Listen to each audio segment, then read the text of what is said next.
Tai Taylor and the Sweet Annie. Tai Taylor was 4 years old. He could fish and hunt in his own cans, but he didn't know how to read and write. Sometimes this used to worry his father, Captain Taylor.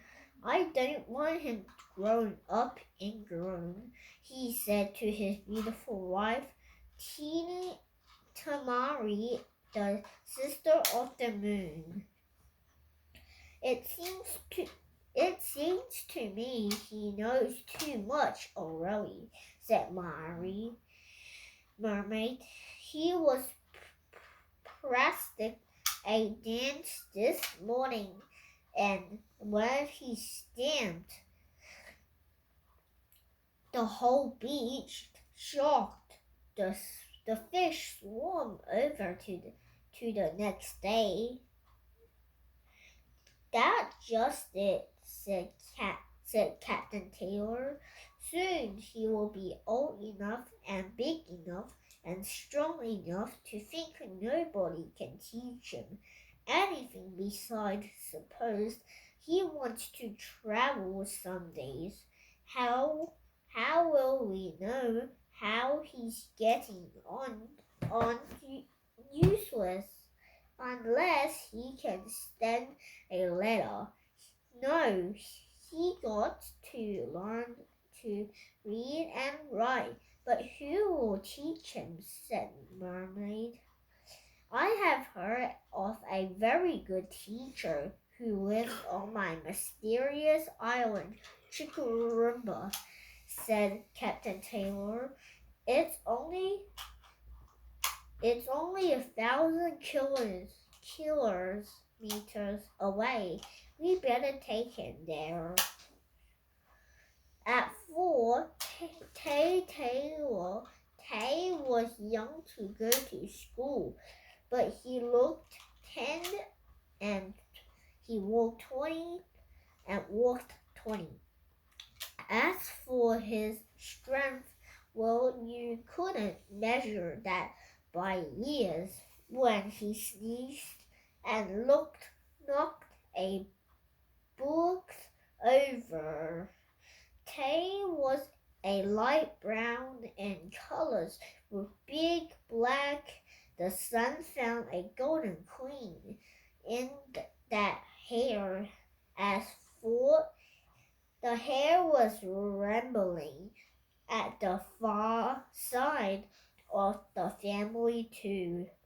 Tai had taken something from the brown and something from the light and made it into something all of its own.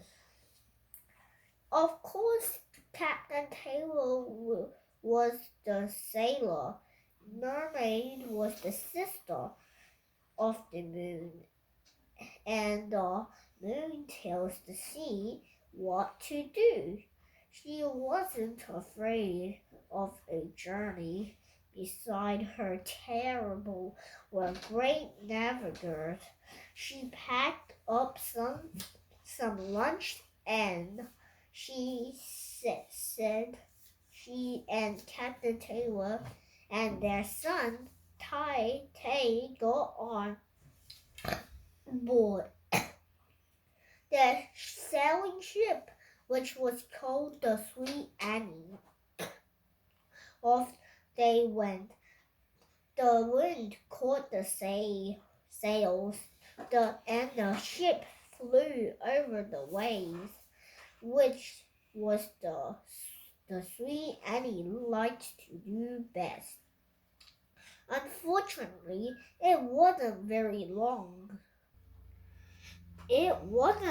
long before they reached a place where there was no wind at all. They were in the dunes. I forgot where the dunes are actually, but I know there's no wind there. And to get to the island of Chickarumba, a ship had to go through the middle of the dunes. The sweet Annie stopped. She slept in the water like a tired white bird. Captain Taylor was distracted. He paced the deck. He tried whistling off a wind. He whistled and whistled until the whistle was so dry he had to wet it. All that work and no wind. Mermaid hairs hung still and straight. The sweet Annie's snail hung limp. Then, just as Captain Taylor was about to whistle again, Taylor said, "We don't need a wind. Let me tow the ship along. I need some experience." Well, of course, most people wouldn't let a little boy of 4 try trailing a ship, but this was Taylor. "If your mother says you can," said Captain Taylor, "why not?" They tried one end of some rope to the bow of the Sweet Annie's and the other end to Tai. He dived into the sea and into the dunes too. When the Tai started to swim, his arms went like properly, and Sweet Annie shot off after him. "You have force." She was a speedboat. Expect the speedboat hadn't been invented then anyways. With tailing her, she went at a fine old pace. Captain Taylor and Mermaid sat on the deck, enjoying the ride. But suddenly, Mermaid looked worried. "My dear," said Captain Taylor, "I can see you are looking worried." "Yes," she said, "I have just noticed there's a big white shark swimming beside Tai." Now, Captain Taylor was a very excitable man. I'm afraid he lost his head a little and began shouting, "Shark! Shark! Shark!" in a very alarmed voice. Tai heard his father. He looked out of the corner of his eyes. Sure enough, there was a big white shark swimming beside him. He could tell at once that it was thinking weak, for as sharks often do. Captain Taylor tried to pull Tai in, but Tai was swimming strongly. In fact, Captain Taylor was nearly pulled into the water himself. "You see," she shouted to his wife, "that boy thinks he can get away with anything. He needs a good inquisition." At the moment, the shark took a nap at Tai. It was nothing very serious. The shark just wanted an idea of how he tastes. Captain Taylor covered his eyes, not whistling to see blood. When there were no sharks, Captain Taylor opened his eyes and saw a mermaid laughing. The shark was swimming off and shaking its head. Its teeth and were falling out like leaves from autumn trees. Britain had been too much for it. That poor shark had to live on jellyfish for the rest of its day. After he had been towards the ship for 2 or 3 days, Tai became rather bored with swimming, but the ship was still in the dreams. Mermaid and Captain Taylor pulled Tai out and dried him. He had been in the sea such a long time that his fingers were getting weak. If there was one thing Tai couldn't stand, it was winking fingers.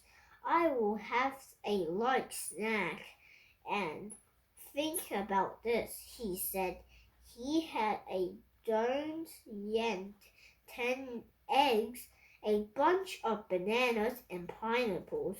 Then he had a drink of apple juice, which he got a squeaky 3 barrels of a apple with his bare hands. Now I feel better, he said. You are wise not to eat too much, said Captain Taylor. It isn't good to swim on such full stomach. But I'm not going to swim, said Tai. Pull me in a boat behind a sweet Annie, and I will blow into her sails. Let me tell you, that's when Tai blew into the sails. They swayed up like balloons. The sweet Annie flew along, riding high over the smooth sea. Captain Taylor and Mermaid cheered and sang. Mermaid's hair blew out in the wind like a flag. Talk about whistling for a wind. When Taylor whistled, the whistle was the wind, and no doubt about it. Look, cried Captain Taylor, there's a rainbow over the water. Mermaid shook her head. Tai, you could see all the way to the horizon